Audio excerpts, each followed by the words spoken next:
Assalamualaikum, sahabat-sahabat yang dirahmati Allah. Hari ini, saya ingin berbagi sebuah kisah luar biasa tentang seorang nenek yang hidup sebatang kara. Umurnya sudah menginjak tahun dan ia berprofesi sebagai penjual sayur keliling di pinggiran kota Semarang. Dalam fase terberat dalam hidupnya, ia menemukan sebuah amalan sederhana, membaca surah Al-Ikhlas secara istiqomah. Amalan ini menjadi jalan keluar dari tumpukan hutang dan kesulitan rezeki, serta mengatasi kesepian hidup yang kerap menyiksanya. Sebelum kita melanjutkan cerita, mari kita awali dengan berselawat kepada Nabi Muhammad, semoga kelak kita mendapatkan syafaat beliau di hari akhir. Nenek ini bernama Mbah Sanoh. Setiap hari, ia mendorong gerobak kayu berisi sayuran segar dari pasar menuju perkampungan kecil di daerah Banyumanik. Meskipun langkahnya lambat, tubuhnya yang renta tak menghilangkan semangatnya yang luar biasa. Mulutnya hampir tak pernah henti berzikir dan berselawat. Subhanallah, walhamdulillah, walailahaillallah, bisiknya lirih setiap kali roda gerobaknya tersangkut pada batu kecil atau ketika menerjang jalanan yang menanjak. Pagi itu, langit Semarang terlihat mendung. Angin lembab menyeret aroma tanah basah, dan Mbah Sanoh menatap langit sambil menarik napas panjang. Ia tahu hari ini mungkin tidak mudah, hujan bisa turun kapan saja, yang berarti penjualannya mungkin sepi. Namun, ia tetap melanjutkan langkahnya, menyusuri gang kecil seperti biasanya, menawarkan sayur kepada para ibu yang sudah lama mengenalnya. "Embok, hutang minggu lalu saya bayar setengah dulu ya," kata seorang ibu muda dengan wajah canggung. Mbah Sanoh tersenyum. "Ora popo, sing penting awakmu bisa masak buat anak-anakmu." Ia tidak pernah memaksa orang untuk membayar, dan karena itu, banyak yang percaya dan setia membeli darinya. Namun, hutang yang dicicil itu perlahan menumpuk. Ia mencatat semuanya di buku kecil yang mulai usang, tersembunyi di saku bajunya. Saat sore menjelang, ia menghitung hasil penjualan hari itu, tidak sampai ratusan. Sementara, kebutuhan hidup dan hutangnya kepada juragan sayur serta biaya berobat untuk kakinya yang sering sakit jauh lebih besar. Di sudut rumah kecilnya yang sudah lapuk, ia hanya bisa menatap lantai tanah yang mulai becek akibat hujan yang merembes dari atap yang bocor. Hidupnya sepi, suaminya sudah lama tiada, dan anak satu-satunya merantau, tak pernah mengirim kabar dalam bertahun-tahun. Namun, Mbah Sanoh tidak pernah mengeluh. Ia lebih memilih untuk bersyukur meski hanya bisa makan nasi dan sambal. Suatu malam, saat hujan deras mengguyur atap rumahnya yang bolong, Mbah Sanoh menyalakan lampu minyak dan duduk bersila di depan sajadah. Matanya sembab. Hari itu ia hanya makan sekali, dan itu pun nasi basi yang ia kukus ulang. Bukan lapar yang membuatnya menangis, tetapi rasa tidak mampu berdiri. Esok harinya, lututnya sangat sakit, dan tangannya bergetar saat mengangkat panci. Ia merasa tubuhnya mulai menyerah, namun ia enggan mengeluh kepada manusia. Ia hanya ingin mengadu kepada Allah. Dalam tangisnya, ia teringat ceramah seorang ustazah yang pernah didengarnya di radio tua milik tetangganya. Barang siapa membaca surah Al-Ikhlas sekali sehari dengan ikhlas karena Allah, maka Allah akan cukupkan rezekinya, lunaskan hutangnya, dan ampuni dosanya. Saat itu, Mbah Sanoh menganggapnya sebagai motivasi biasa. Namun, malam itu, di tengah dalam keputusasaannya, ia berbisik pada diri sendiri, "Aku tidak memiliki apa-apa lagi, hanya bisa mengaji surat Al-Ikhlas." Malam itu, meski suara pelan dan air mata yang tak henti mengalir, ia mengumpulkan keberanian. Dengan tangan yang bergetar, ia mulai membaca, "Qul huwallahu ahad," sambil memegang mushaf dengan penuh harapan. Pemberian kecil dari almarhum suaminya, ia ulangi bacaan itu berkali-kali tanpa memahami apakah itu sudah sempurna atau belum. Yang ia tahu, itulah satu-satunya kekuatan yang masih dimilikinya. Meski perutnya kosong, hatinya terasa lebih tenang. Keesokan paginya, hujan masih turun dengan rintik-rintik. Ia tidak sanggup mendorong gerobaknya, jadi ia duduk di teras rumah, memandang jalan sambil berpikir dagangannya akan basi. Tiba-tiba, seseorang mengetuk pintu pagar rumahnya. "Permisi, ini rumah Mbah Sanoh?" tanya seorang wanita muda berpakaian rapi.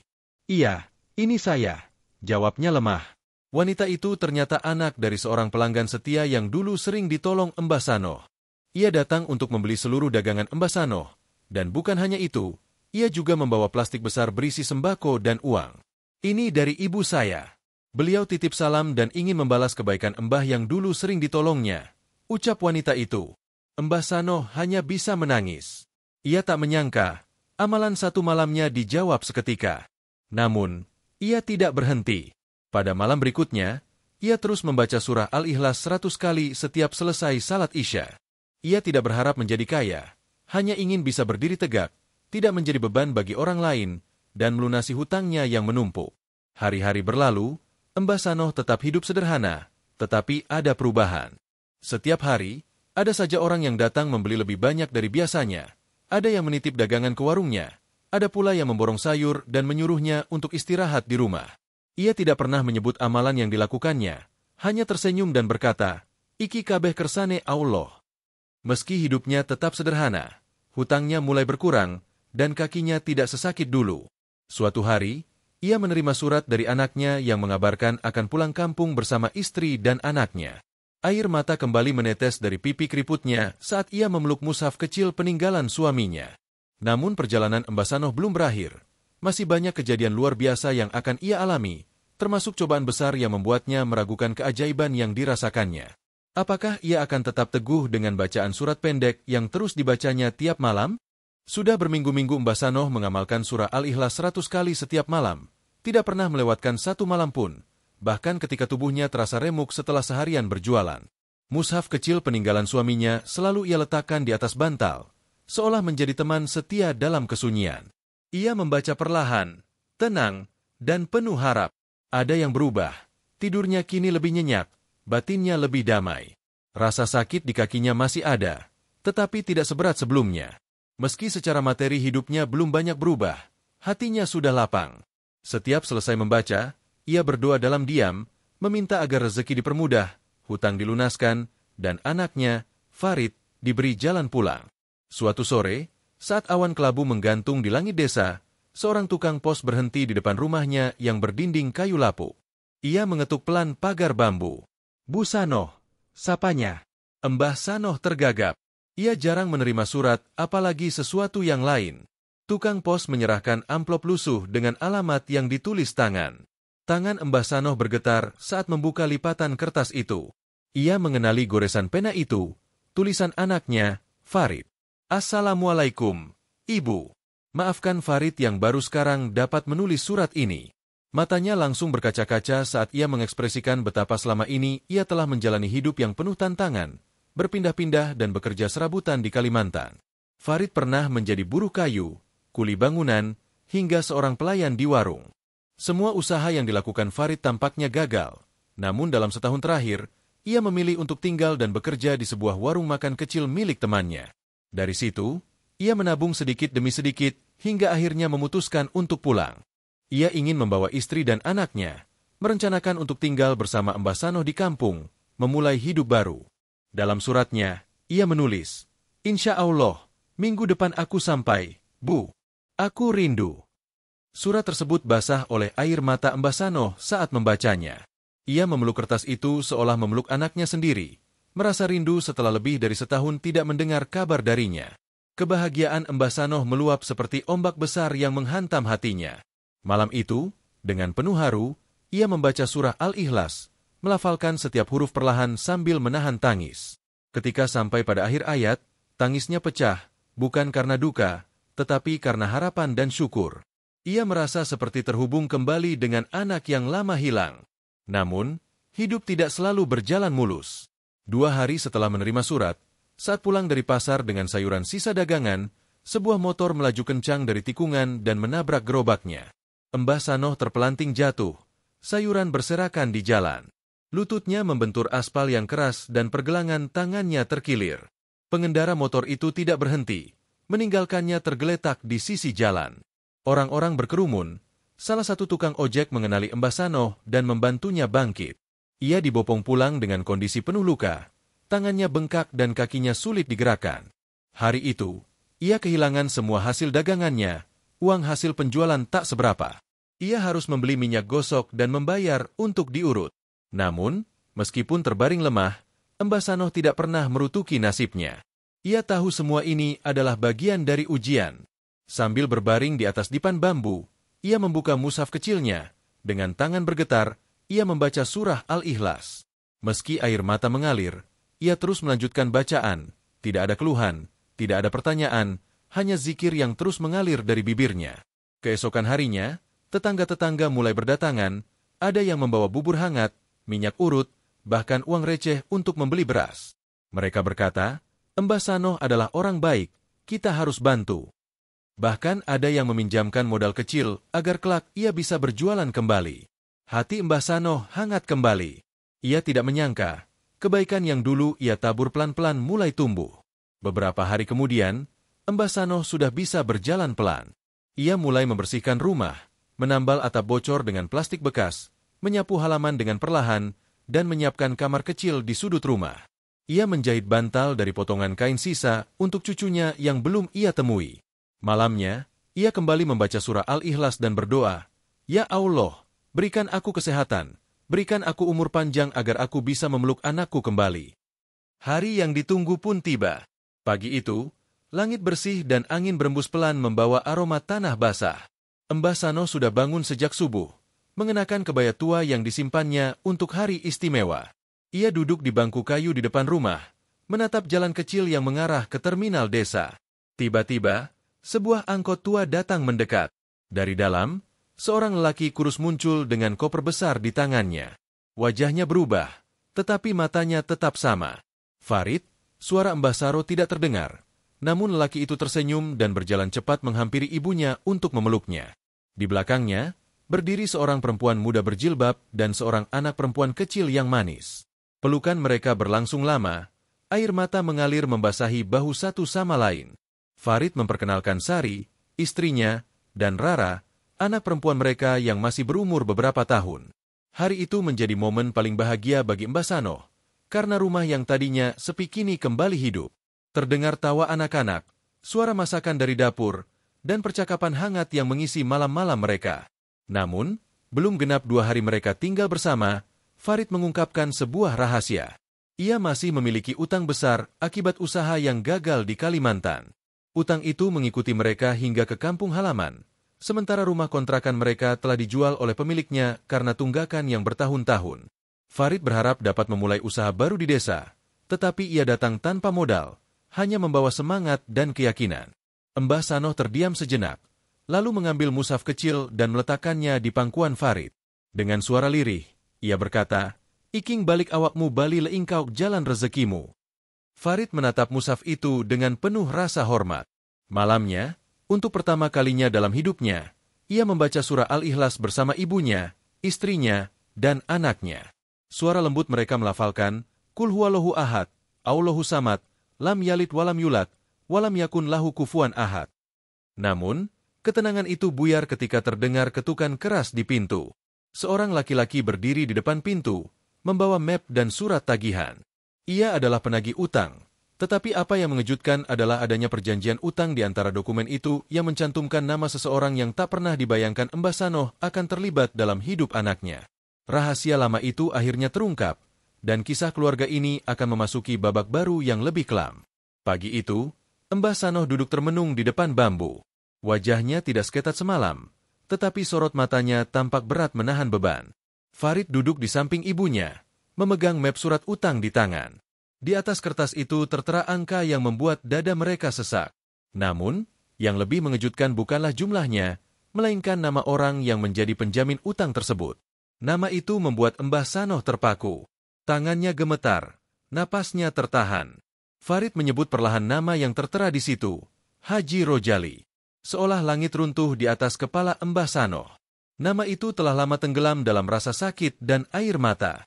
Haji Rojali bukanlah orang sembarangan. Ia dulunya adalah teman dekat suaminya dan pernah menjadi mitra usaha saat almarhum suaminya membuka toko sembako kecil di pasar. Namun, segalanya berubah ketika satu kejadian menghancurkan hidup mereka. Tahun lalu, Haji Rojali mengajak suami Mbah Sanoh untuk bergabung dalam bisnis ekspedisi bahan pokok antar kota. Sayangnya, setelah usaha itu bangkrut, semua kerugian dilimpahkan kepada suaminya. Haji Rojali membersihkan namanya dengan cara yang licik, sementara suaminya terpaksa menanggung utang ratusan juta, hingga menjual rumah dan tanah warisan, bahkan perhiasan milik Mbah Sanoh. Sejak saat itu, mereka pindah ke rumah yang tidak layak huni, dan tak lama kemudian, suaminya jatuh sakit dan meninggal dalam tekanan yang mendalam. Mbah Sanoh menyimpan luka itu dalam-dalam dan tidak pernah lagi menyebut nama Haji Rojali, bahkan di depan anaknya. Ia mengira semua itu telah berlalu, terkubur di bawah tanah di pusara suaminya. Namun kini, Nama itu muncul kembali, bukan hanya sebagai bayangan masa lalu, tetapi sebagai sosok yang kembali mengikat Farid dalam jerat yang sama. Farid memandang ibunya, menunggu keterangan lebih lanjut. Mbah Sanoh tidak mampu mengungkapkan kata-kata, hanya air mata yang mengalir diam-diam di pipinya. "Bu, apakah Anda kenal dengan Haji Rojali?" tanya Farid dengan suara pelan. Mbah Sanoh mengangguk perlahan. Farid melanjutkan, "Dulu saya bekerja di..." Selama bulan persiapan pernikahanku dengan Sari, dia menawarkan bantuan. Aku memulai usaha kecil, namun dia meminta untuk menandatangani perjanjian yang, sayangnya, tidak aku pahami. Aku memang kurang mengerti tentang surat menyurat dan dokumen, dan tidak kusadari bahwa aku terjebak dalam utang, di mana nama Farid dicantumkan sebagai pemilik hutang atas barang-barang grosir yang ternyata fiktif. Tidak ada pengiriman barang, tetapi catatan hutang dengan jelas ada, lengkap dengan cap dan tanda tangan di atas materai. Ternyata, Haji Rojali masih menggunakan cara lama untuk menjerat orang-orang yang membutuhkan pertolongan, lalu menyelamkan mereka ke dalam utang dan legalitas sepihak. Mbah Sanoh kemudian bangkit dari tempat duduk, melangkah pelan menuju lemari tua di sudut kamar. Dari situ, ia mengeluarkan kotak besi kecil yang sudah berkarat, berisi sisa uang hasil dagangnya yang terkumpul selama bertahun-tahun. Meski jumlahnya tak banyak, cukup untuk membeli 3 karung beras, yang kemudian ia berikan kepada Farid. "Iki sieso, tak bantu, tapi yang lebih penting, ayo bersama-sama mencari pertolongan Allah," kata Mbah Sanoh. Malam itu, keluarga kecil itu berkumpul dan membaca surah Al-Ikhlas. Tidak hanya sekali, tetapi berkali-kali hingga suara mereka serak. "Qul huwallahu ahad, Allahu samad, lam yalid walam yulad, walam yakun lahu kufuwan ahad." Setelah selesai, Mbah Sanoh berdoa dengan suara lirih, "Ya Allah, buka jalan anakku yang terjerat utang yang tidak adil ini." Hari berikutnya, di pagi yang masih gelap, seorang lelaki mengetuk pintu rumah Mbah Sanoh. Ia mengenakan batik rapi, membawa map besar, dan mengendarai mobil tua. Namanya Pak Burhan, mantan pengacara yang kini tinggal di desa tetangga. Ia mengenal Mbah Sanoh dari zaman dulu ketika masih aktif sebagai relawan masjid, sering mengantar makanan ke pengajian tanpa meminta imbalan. Saat mendengar kabar tentang utang Farid dari salah satu jamaah, ia bertanya, "Apa benar Farid adalah anak panjenengan?" Mbah Sanoh mengangguk.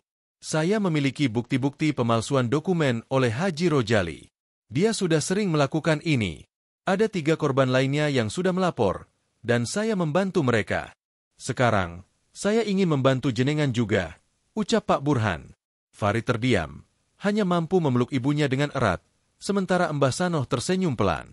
Ini semua adalah hasil dari Qul huwallahu ahad. Pak Burhan meminta waktu beberapa hari untuk menyusun laporan dan mengumpulkan semua korban agar bisa mengajukan tuntutan secara bersama-sama. Dalam beberapa hari ke depan, ia akan sering bolak-balik membawa berkas dan mengajari Farid cara menulis laporan pribadi. Farid belajar dengan tekun, merasa seperti mendapatkan kesempatan kedua. Di sela-sela waktunya membantu Pak Burhan, ia tetap membantu ibu berjualan sayur keliling. Sari mulai membuka warung kecil di depan rumah, sementara anak mereka, Rara, mulai akrab dengan anak-anak kampung. Hari-hari berlalu dengan lambat tapi pasti. Setiap malam, mereka tetap menjaga amalan. Tak satu malam pun terlewat tanpa membaca surah Al-Ikhlas. Suatu malam, angin berhembus lebih tenang dari biasanya, membawa perasaan damai yang sulit dijelaskan. Farid duduk bersila sambil memandangi wajah ibunya yang kini tampak lebih kuat dan tegar. Mbah Sanoh berkata pelan, "Wong sing gelem sabar lan istiah mesti Allah paringi jalan, meski lewat cara yang tak terduga." Kita menduga demikian. Namun, di balik ketenangan malam itu, Haji Rojali ternyata tidak tinggal diam. Ia mulai merasakan keberadaan dari para korban lamanya. Saat tekanan mulai dirasakan, ia pun menggunakan siasat yang lebih licik daripada sebelumnya. Seseorang dari desa mulai mengawasi rumah Mbah Sanoh. Farid merasa ada yang memerhatikannya, dan di pagi buta keesokan harinya, Pak Burhan tak kunjung datang. Seperti biasa, mereka mulai merasakan ada badai besar yang mendekat. Namun kali ini, mereka tidak lagi menghadapi semua itu sendirian.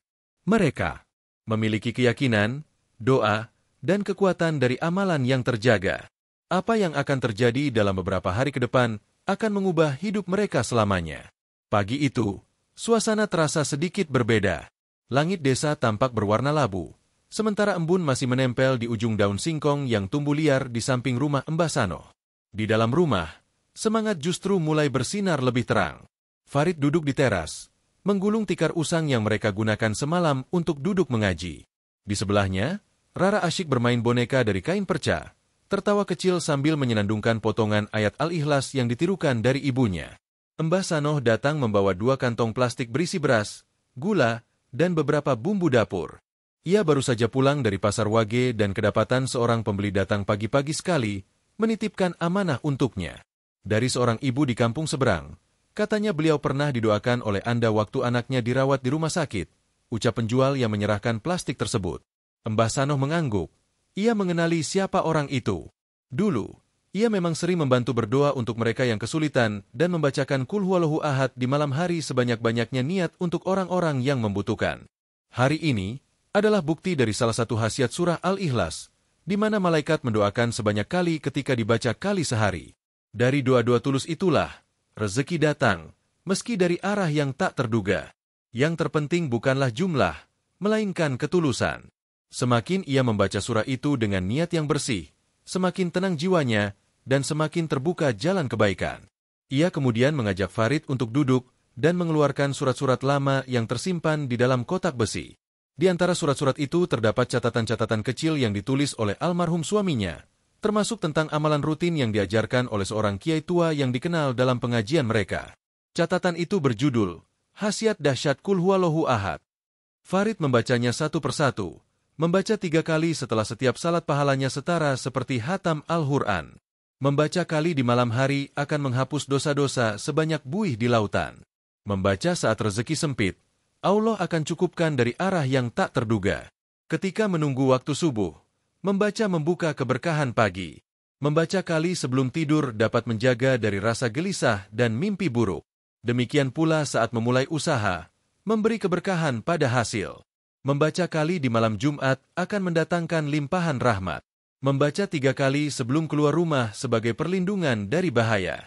Membaca saat sakit menjadi penenang hati dan obat jiwa. Juga saat mendengar berita buruk, hati akan terasa lapang. Ketika teraniaya, Allah akan menurunkan keadilannya. Dan terakhir, membaca kali setelah bangun tidur akan membuka pintu-pintu rezeki. Hari itu, Farid membaca dengan pelan lalu menatap ibunya. Iya. Berarti kita sudah menerapkan sebagian dari itu, ya? Mbah Sanoh tersenyum. Iya, tapi belum semuanya. Yang penting, terus jaga niatkan untuk lillahi ta'ala. Di tempat lain, Pak menghilang selama 2 hari. Wajahnya terlihat lelah, matanya sembab seolah habis bergadang.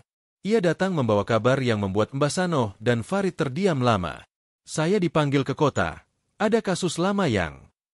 Tiba-tiba, kasus tersebut dibuka kembali dan terungkap bahwa Haji Rojali memiliki hubungan dengan beberapa pengurus koperasi fiktif. Namun, situasi ini cukup rumit. Kami perlu mengumpulkan bukti yang kuat dan meyakinkan korban lainnya untuk berani memberikan kesaksian. Farid mengangguk pelan. Kali ini, ia siap untuk menghadapi tantangan ini. Bukan karena dendam, tetapi karena keinginan untuk menegakkan keadilan. Di tengah kesibukan mereka mengurus dokumen dan laporan, mereka tetap menjaga malam-malam mereka. Setiap malam, usai salat Isya, mereka duduk bersila, membaca surat Al-Ikhlas sebanyak yang mereka mampu. Ada kalanya Farid membaca dengan Rara yang terkantuk di pangkuannya. Mbah Sanoh, dengan penuh kesungguhan, terus melanjutkan bacaan sambil meneteskan air mata dan mengangkat tangan tinggi ke langit-langit rumah yang mulai rapuh. Suatu malam yang dingin dan hening, Rara tiba-tiba berkata polos, "Mbah, aku mimpi rumah kita jadi besar dan ramai. Banyak orang miskin makan di sini." Mbah Sanoh hanya menatap cucunya dengan kasih sayang sambil mengusap kepala mungil itu, kemudian melanjutkan bacaan. Hari berikutnya, Pak Burhan membawa kabar baik. Beberapa korban lain dari Haji Rojali telah setuju untuk memberikan kesaksian. Salah satu di antara mereka adalah mantan karyawan perusahaan fiktif milik Haji Rojali. Dengan itu, kasus yang dihadapi Farid semakin kuat, dan namanya mulai bersih dari tuduhan utang. Ada harapan besar bahwa uang yang sempat ditarik dari rekening Farid bisa kembali. Ketika harapan baru itu datang, sebuah kejutan tidak terduga menyapa mereka. Seorang ibu parubaya dari kota datang membawa kardus besar. "Saya Buidi. Anak saya dulu pernah ditolong Mbah Sanoh waktu kecelakaan. Saya tidak bisa membalas, tetapi ini ada titipan usaha kecil dari saya. Saya dengar Anda jualan sayur. Ini ada beberapa alat masak, kulkas kecil, dan timbangan digital. Semoga bisa membantu. Mbah Sanoh, terharu, menangis tanpa suara. Itu adalah buah dari surah Al-Ikhlas, kebaikan yang dibalas oleh Allah melalui tangan-tangan yang tidak terduga. Malamnya, mereka kembali membaca Qul Huwallahu Ahad dengan penuh rasa syukur. Bacaan itu telah menjadi denyut nadi di rumah kecil mereka, bukan sekadar amalan, melainkan pelindung yang menjaga dan membuka jalan dari kegelapan. Namun, pada malam berikutnya, saat Farid pulang dari menjemput surat di balai desa, ia menemukan seseorang duduk di depan rumah. Pria itu mengenakan jaket kulit, wajahnya asing, dan sorot matanya tajam. Ia memperkenalkan diri sebagai orang suruhan Haji Rojali. Kamu pikir bisa menjatuhkan beliau hanya dengan bacaan dan surat-surat kampung? Dunia tidak sebersih itu. Farid menatapnya tanpa rasa gentar, tidak menjawab, dan melangkah masuk lalu menutup pintu. Malam itu untuk pertama kalinya, ia membaca Qul Huwallahu Ahad di luar rumah. Angin bertiup lebih kencang dari biasanya, tetapi dalam hati mereka tidak merasakan ketakutan. Perjalanan menuju keadilan belum selesai, namun kebenaran mulai menampakkan wujudnya.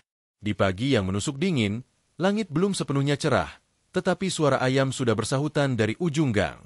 Mbah Sanoh duduk di serambi rumahnya, mengenakan selendang batik yang terlipat rapi di bahu, dengan tasbih kayu berwarna coklat tua yang terus bergerak, seiring bacaan Qul Huwallahu Ahad yang dilafazkan lembut.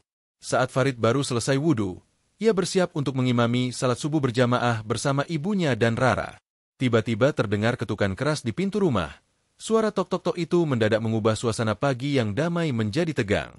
Farid menoleh ke arah ibunya, lalu berdiri dan membuka pintu perlahan. Di depan pintu, terdapat dua pria berbaju safari berwarna coklat. Salah satu dari mereka memegang sebuah map yang berisi berkas tebal. Dengan sopan, mereka memperkenalkan diri. Maaf, kami dari kejaksaan. Ini adalah surat panggilan untuk saudara Farid. Kami harapkan Anda hadir sebagai saksi dalam kasus penipuan investasi koperasi yang diduga melibatkan Haji. Rojali. Farid mengambil surat itu dengan tangan yang bergetar, sementara pria-pria itu pergi tanpa banyak bicara. Farid memandangi amplop coklat tersebut cukup lama sebelum akhirnya menyerahkannya kepada Mbah Sanoh. Perjalanan yang selama ini mereka jalani dalam diam kini benar-benar memasuki ranah hukum. Suasana di rumah hari itu terasa hening. Tidak ada suara radio dan obrolan panjang seperti biasa. Farid terlihat sibuk mengumpulkan bukti-bukti pembayaran, bukti transfer, dan dokumen-dokumen lain yang dapat memperkuat kesaksiannya. Mbah Sanoh tidak banyak bicara. Ia hanya menyiapkan air minum dan makanan sederhana. Namun setelah semuanya siap, ia duduk di dekat Farid dan menyalakan lampu kecil di ruang tengah. Di hadapan mereka, Al-Quran kecil berwarna hijau tua terbuka, dan mereka kembali membaca surah yang telah menjadi napas hidup mereka. Qul Huwallahu Ahad, Allahu As-Samad, Lam Yalid Walam Yulad, Walam Yakun Lahu Kufuwan Ahad, dibaca perlahan dengan hati yang penuh harap. Amalan ini bukan untuk menang di pengadilan, ucap Sanoh pelan, tapi agar kita tetap tenang, tidak gegabah, dan Allah yang akan meluruskan langkah kita. Farid hanya mengangguk, meskipun hati sedang berperang, lidahnya enggan menjawab. Di saat itu, Pak Burhan datang membawa kabar penting. Di tangannya terdapat flash disk yang berisi rekaman percakapan telepon antara Haji Rojali dan seorang bendahara koperasi.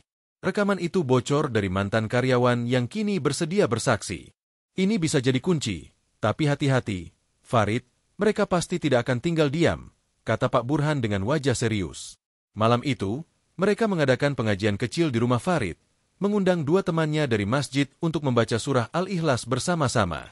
Setiap dari mereka membaca dengan niat agar diberi perlindungan, keteguhan hati, dan kemudahan menghadapi sidang pertama. Dalam keheningan malam, Rara terlelap di pangkuan Mbah Sanoh, sementara tangan nenek tua itu terus memutar tasbih, membacakan Qul Huwallahu Ahad tanpa henti, seperti aliran air yang mencari muara.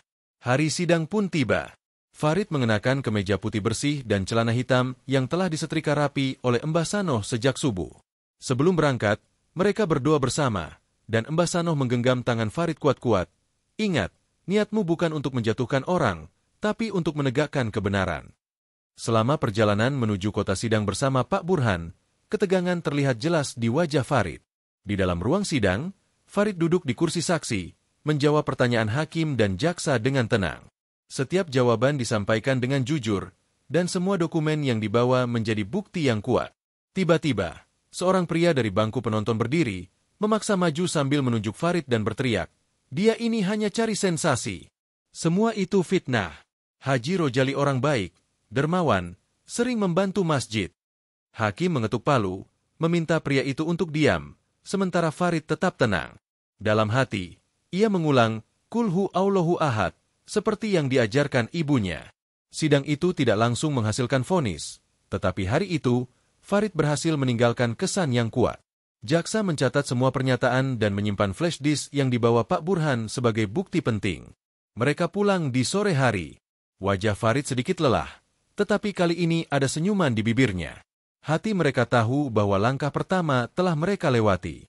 Malam itu, Mbah Sanoh memasak lebih banyak dari biasanya. Dapur dipenuhi dengan aroma sayur lodeh dan ikan asin yang menggoda selera. Mereka berkumpul dan makan bersama, berbagi cerita serta tawa kecil. Meski dalam hati masih tersimpan sebagian kekhawatiran, malam itu mereka merasakan salah satu khasiat Al-Ikhlas yang membuat hati menjadi lebih lapang. Meskipun, dalam tengah ujian yang berat, tidak lama kemudian terdengar kabar bahwa sidang akan dilanjutkan dengan agenda pemanggilan saksi dari pihak koperasi dan tim audit keuangan. Hal ini menandakan bahwa kasus tersebut semakin terungkap dan semakin banyak korban yang berani bersuara. Di sisi lain, Farid menerima tawaran kerja dari seorang pengusaha kecil yang pernah melihatnya membantu di warung Mbah Sanoh. Ia diminta untuk mengelola toko bahan bangunan di pasar. Gajinya memang tidak seberapa, tapi saya percaya kamu jujur, ujar pemilik toko tersebut. Farid menerima tawaran itu, tidak terlalu memperhatikan besar kecilnya pendapatan, tetapi lebih kepada kepercayaan yang mulai mengalir kembali kepadanya. Setiap malam, setelah menutup toko, dia pulang, mencuci kaki, dan duduk bersama ibunya. Mereka melanjutkan bacaan Qul huwallahu ahad. Kadang hanya sekali, kadang sampai beberapa kali, tergantung kondisi tubuh mereka. Namun, suatu malam setelah mengaji, terdengar suara motor. Berhenti di depan rumah. Farid mengintip dari jendela dan melihat seorang pria turun dari motor, membawa tas besar dan menatap rumah mereka dengan sorot mata mencurigakan. Farid menelan ludah, merasa ada sesuatu yang tidak beres. Namun Mbah Sanoh hanya tersenyum dan melanjutkan bacaan Qul huwallahu ahad. Malam itu angin berhembus pelan, namun hawa dingin seolah menyimpan kengerian. Lampu depan rumah Mbah Sanoh hanya menerangi sebagian kecil halaman yang mulai lembab karena gerimis sore itu.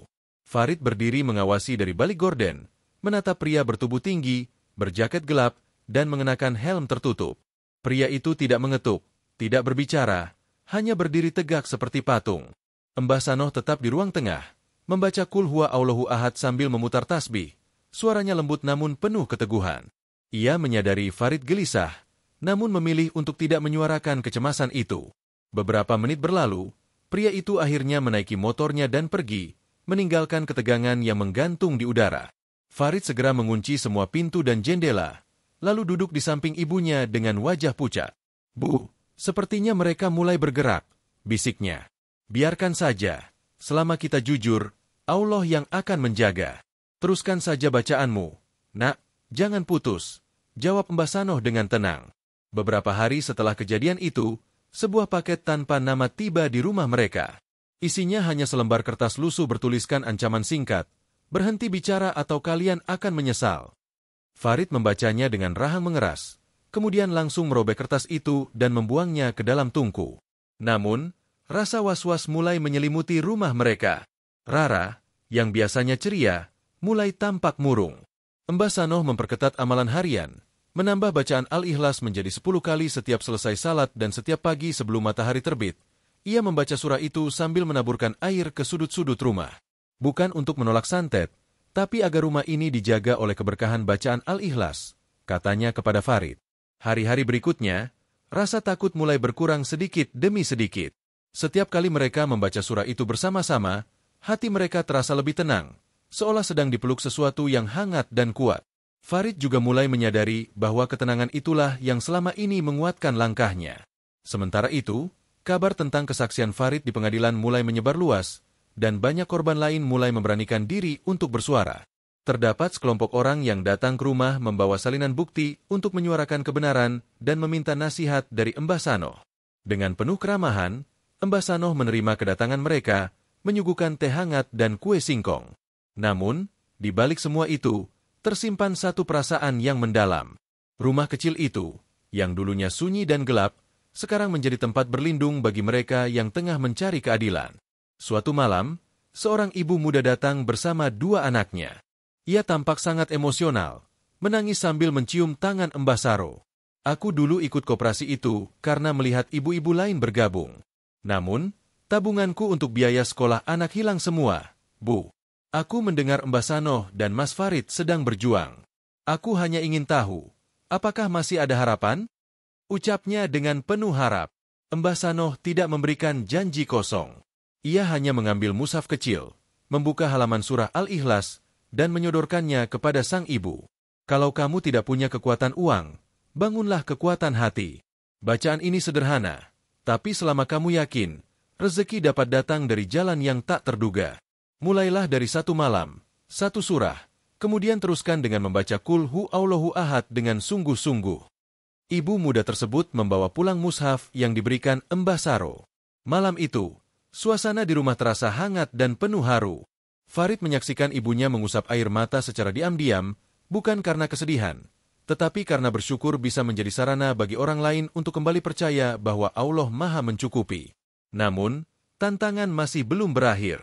Suatu siang, Farid didatangi oleh dua pria saat ia sedang mengantar barang di toko.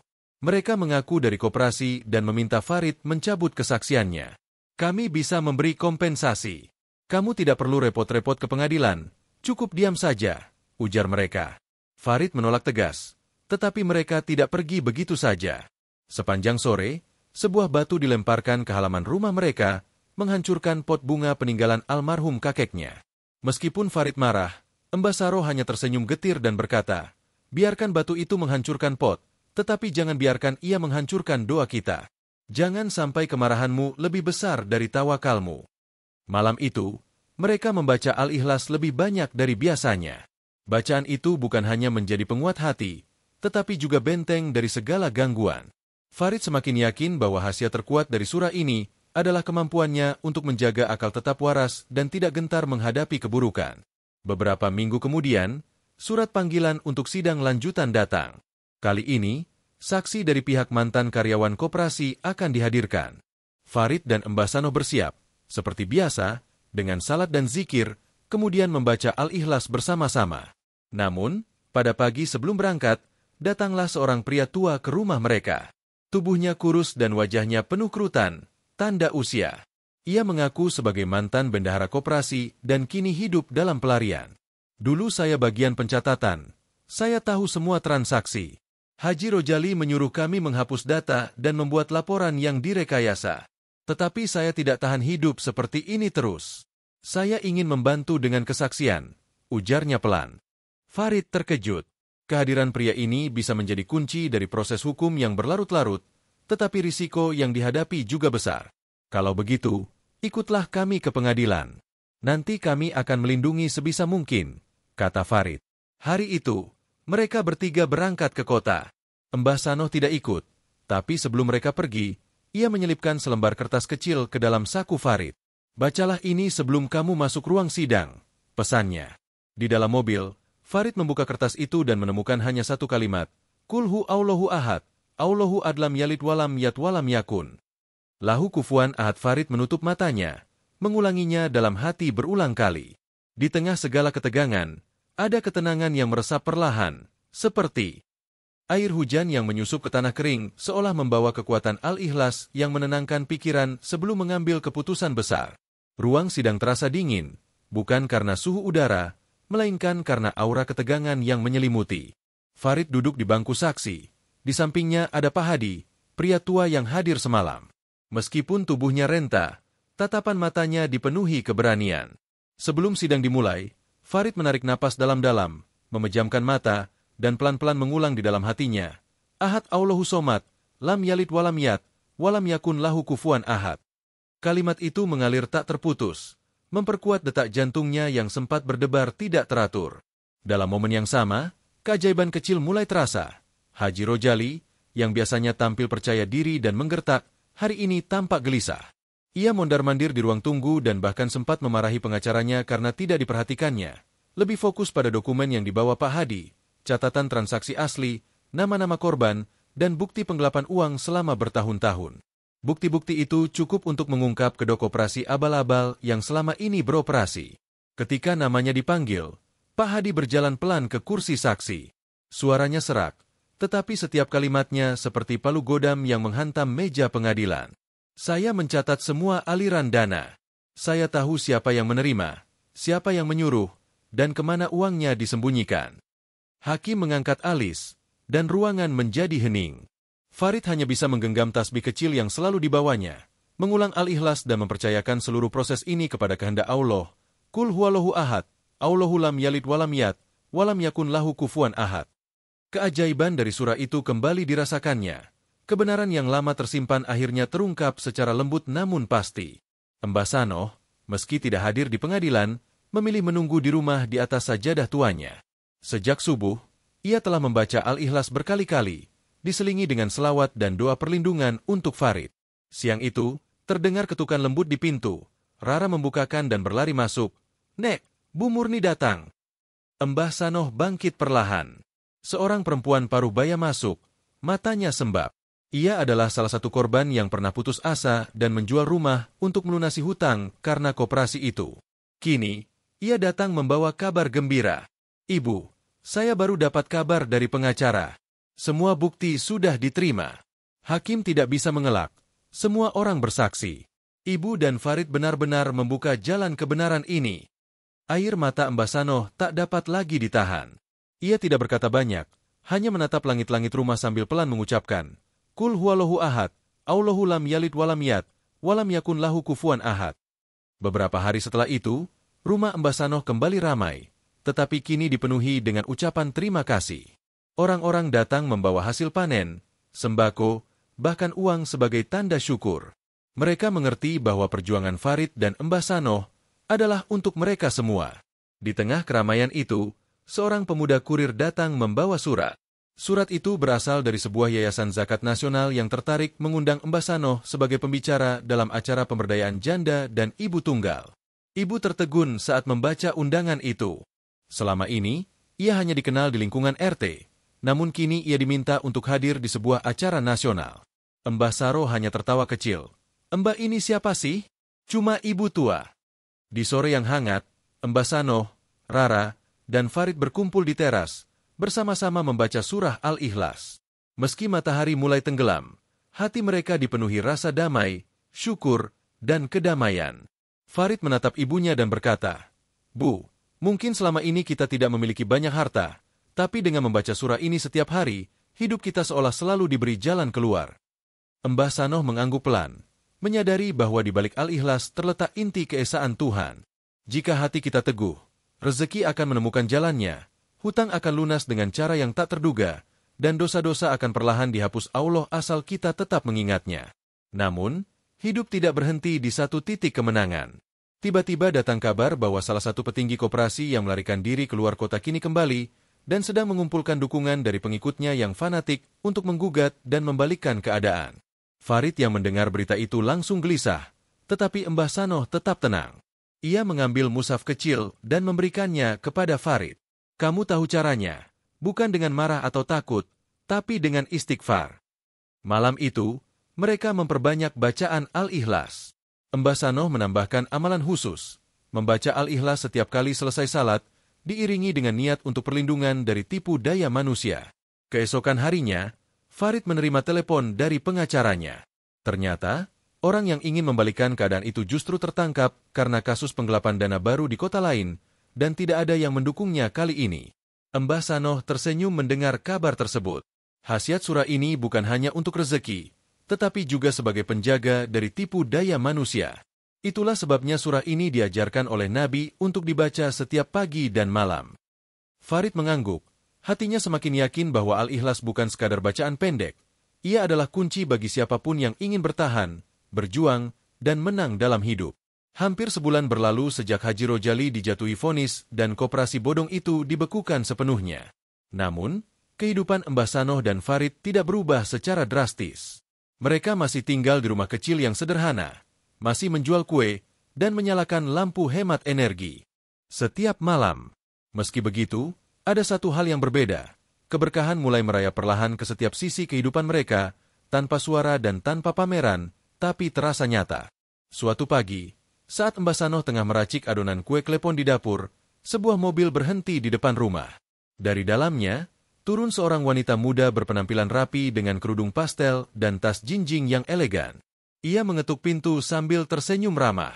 "Assalamualaikum, apa benar ini rumah Bu Sanoh?" tanya wanita itu.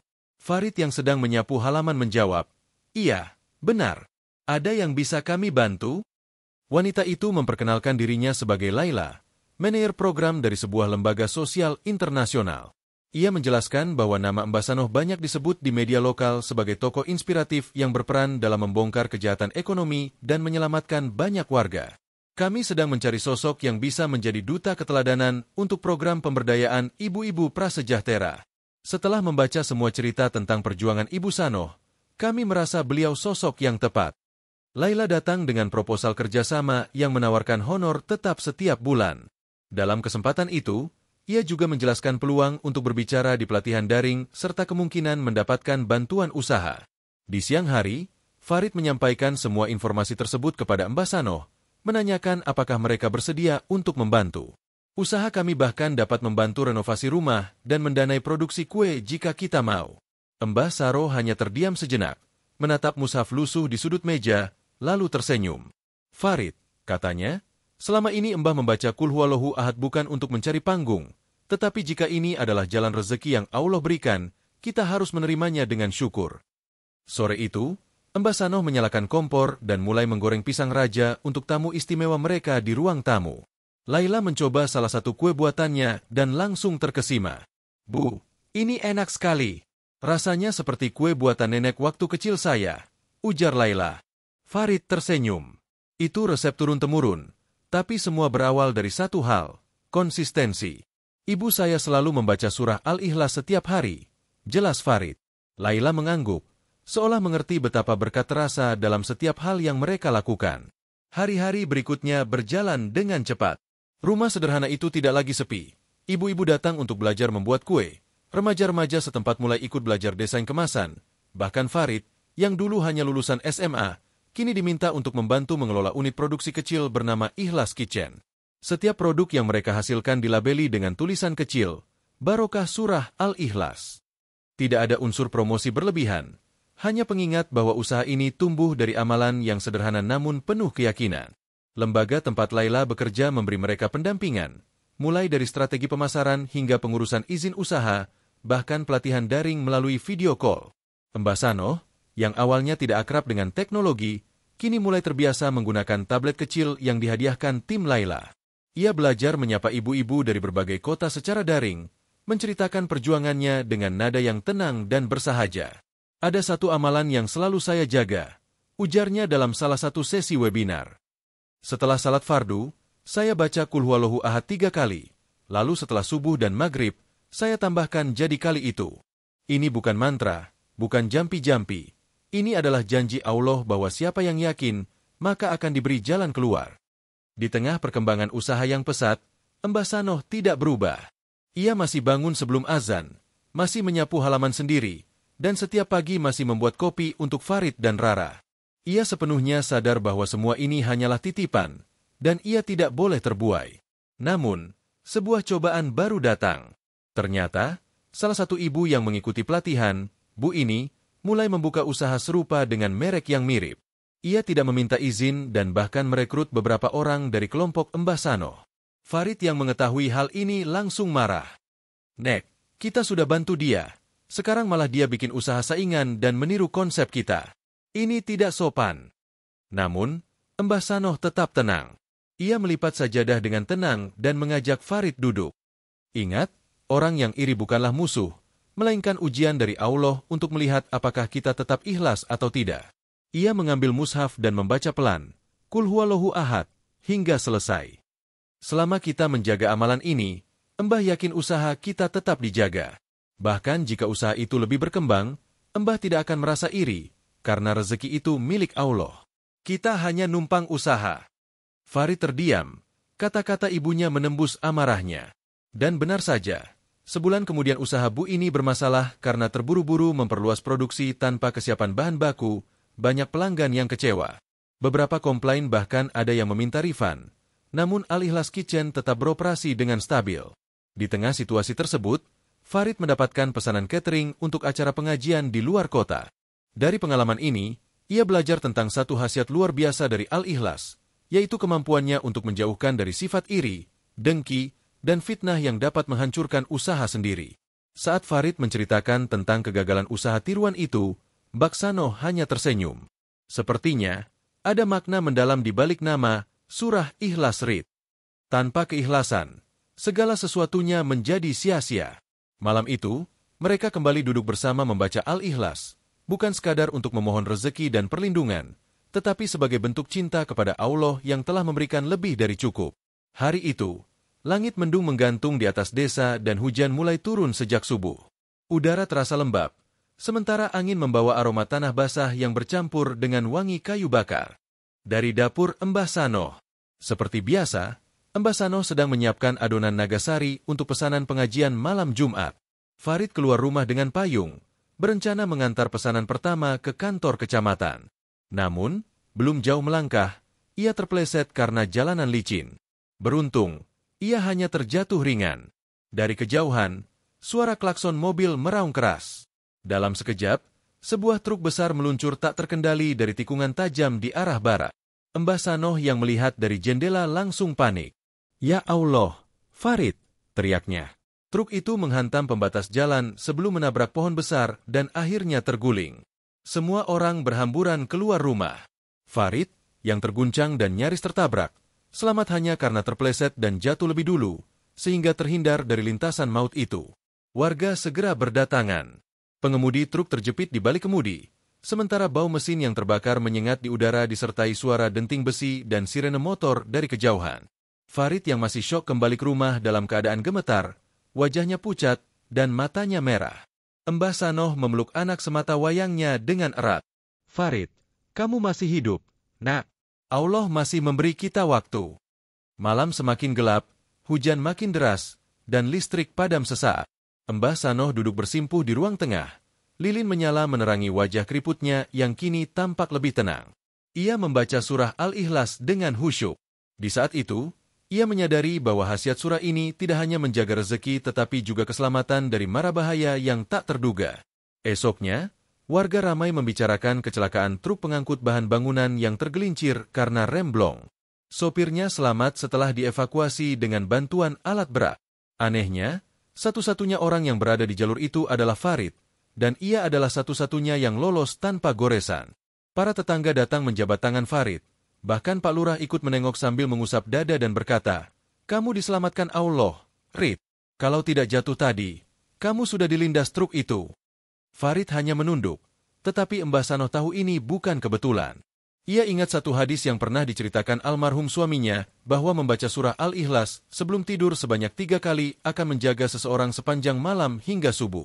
Farid memang selalu diajarkan untuk membaca surah itu 3 kali sebelum tidur sejak kecil. Mbah Sanoh tidak pernah main-main dengan amalan ini. Kita tidak tahu di mana bahaya menunggu, tapi jika hati kita terikat pada Al-Quran, perlindungan Allah itu nyata meski tak terlihat. Beberapa hari setelah kejadian itu, Farid mulai berubah. Ia yang dulu sering tergesa-gesa kini lebih sabar. Ia mulai membantu Mbah Sanoh menyusun jadwal produksi kue dengan lebih rapi, bahkan aktif mengajarkan anak-anak muda di sekitar rumah tentang manajemen usaha kecil. Suatu hari, mereka baru saja selesai. Seorang pria paruh baya datang ke rumah membawa pesanan donat dan lapis legit. Wajahnya tampak asing, namun raut mukanya memberikan kesan tenang. Ia memperkenalkan diri sebagai Pak Nurman, seorang pensiunan dosen dari kota yang kini aktif di lembaga wakaf. "Pendidikan saya mendapat kabar dari Laila mengenai Ibu Sanoh dan perjuangan keluarganya. Saat ini, kami sedang mencari sosok yang dapat kami bantu dalam program pemberdayaan pesantren kecil yang saya jalankan. Saya melihat potensi besar dalam usaha ini, bukan hanya karena kuenya yang lezat, tetapi juga karena ada nilai kehidupan yang terkandung di dalamnya." Farid, salah satu anggota tim, mengundang Ibu Sanoh untuk duduk dan menyuguhkan kue pisang karamel yang dibuat oleh Mbah Sanoh sendiri. Mereka mengobrol panjang lebar, dan Pak Nurman tidak hanya tertarik untuk membantu dalam hal modal, tetapi juga ingin menghubungkan Mbah Sanoh dengan sekolah-sekolah Islam terpencil yang memerlukan pelatihan untuk usaha mandiri. "Jika Ibu tidak keberatan," ujarnya, Kami ingin menjadikan kisah ibu sebagai bagian dari materi motivasi dalam pelatihan kami. Tentunya kami akan meminta izin terlebih dahulu. Mbah Sanoh menjawab dengan senyuman lembut. Silakan, Pak, asal tidak dilebih-lebihkan.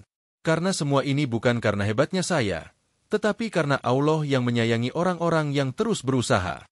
Ia terus membaca surah Qul Huwallahu Ahad, dan satu demi satu khasiat dari surah tersebut mulai tampak nyata dalam hidup mereka.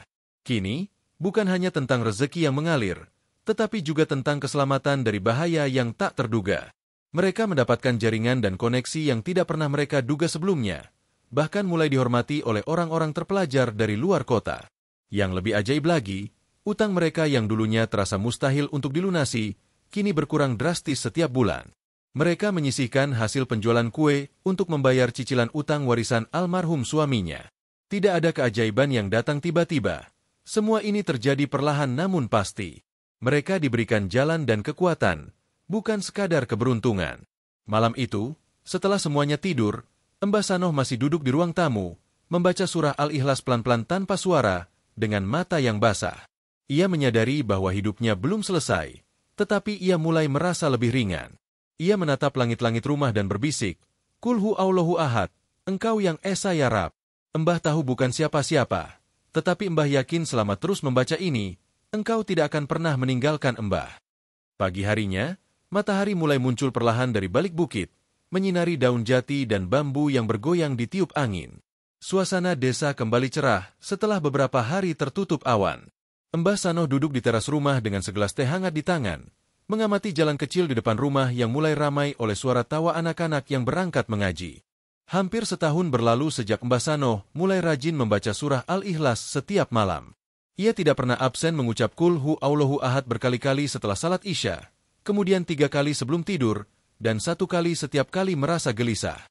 Ia tidak pernah menghitung berapa ribu kali ia telah membacanya, tetapi ia tahu satu hal yang pasti, hidupnya telah berubah total.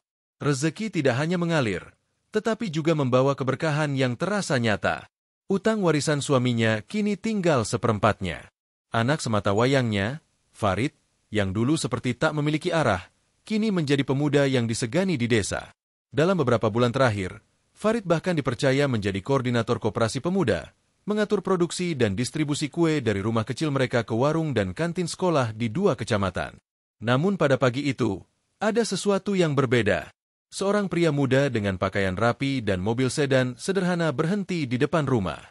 Ia keluar dengan santun, membawa map dan tas kecil sambil berkata, "Permisi, ini rumah Ibu Sanoh." Suara pria itu tenang, dan Mbah Sanoh pun mengangguk. "Betul, Nak. Silakan masuk." Pria tersebut memperkenalkan diri sebagai Arfan, perwakilan dari sebuah yayasan pendidikan Islam di kota. Ia mendapatkan informasi mengenai Mbah Sanoh dari Pak Nurman, seorang pensiunan dosen. Sebelumnya, Arfan menjelaskan bahwa yayasan mereka sedang membuka beasiswa bagi lansia yang tangguh dan ingin belajar mengajar mengaji kepada anak-anak di daerah pelosok. Kami tidak meminta mereka untuk pindah. Sebaliknya, kami ingin mengembangkan program berbasis komunitas. Kami yakin bahwa tempat seperti rumah ibu ini bisa menjadi titik awal untuk menyebarkan kebaikan. Mbah Sanoh tersenyum meski ragu. Usianya memang sudah lanjut, tubuhnya tidak sekuat dulu. Namun semangatnya justru semakin membara setiap kali ia membaca surah Al-Ikhlas. Ia melihat kesempatan ini bukan sebagai beban, melainkan sebagai panggilan dari Allah untuk meningkatkan martabatnya. Jika ibu bersedia, kami akan membantu renovasi sedikit bagian rumah menjadi tempat ngaji anak-anak. Kami juga akan menyediakan mushaf dan alat tulis, serta memberikan honor secara tetap. Namun lebih dari itu, kami berharap nilai keikhlasan ibu bisa menjadi inspirasi bagi yang lain. 2 bulan kemudian, bagian depan rumah Mbah Sanoh bertransformasi menjadi ruang kecil untuk taman pendidikan Quran. Meja-meja pendek berjejer rapi, terdapat rak berisi Al-Quran, dan tikar tebal bermanja di atas lantai keramik yang baru. Anak-anak dari usia 6 hingga 10 tahun datang setiap sore untuk mengaji dan belajar akhlak.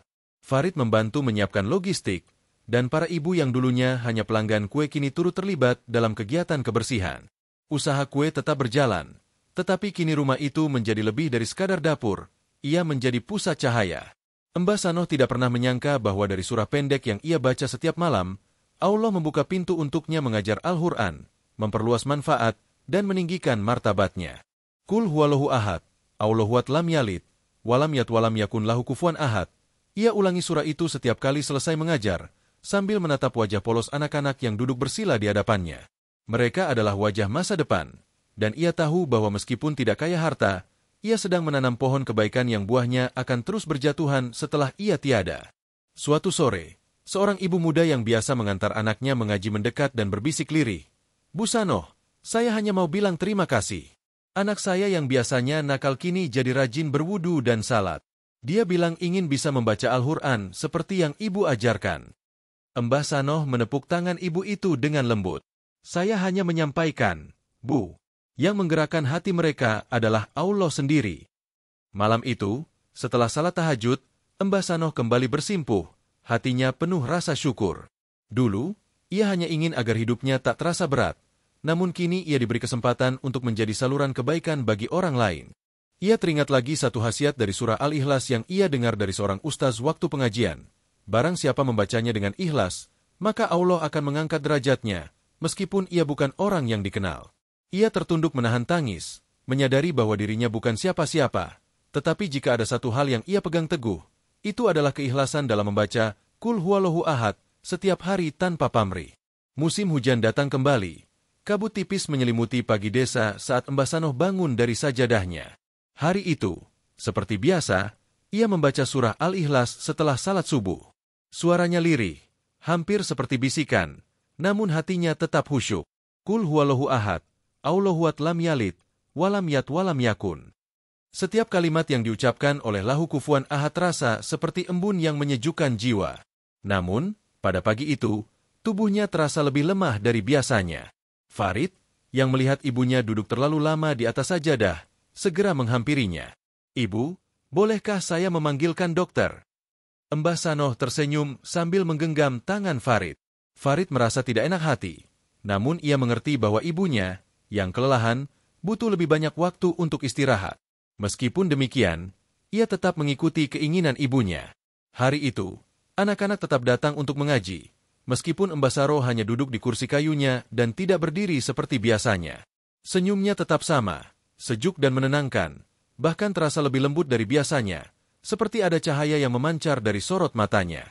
Sebelum kelas selesai, Mbah Sanoh meminta satu hal kepada semua anak. "Besok, jika kalian datang ke sini, jangan lupa membawa bunga. Ibu ingin rumah ini harum dengan doa-doa kalian." Mereka pun tertawa, mengira itu hanya candaan Mbah Sanoh. Malam harinya, hujan turun dengan deras, disertai gemuruh petir yang memekakkan telinga. Farid terbangun karena firasat yang kuat, lalu segera menuju kamar ibunya, hanya untuk menemukan Mbah Sanoh sujud di atas sajadah, diam dan tak bergerak. Farid mengguncang tubuhnya, tetapi ibunya telah tiada. Tubuhnya dingin, namun senyumnya tetap sama, penuh kebahagiaan.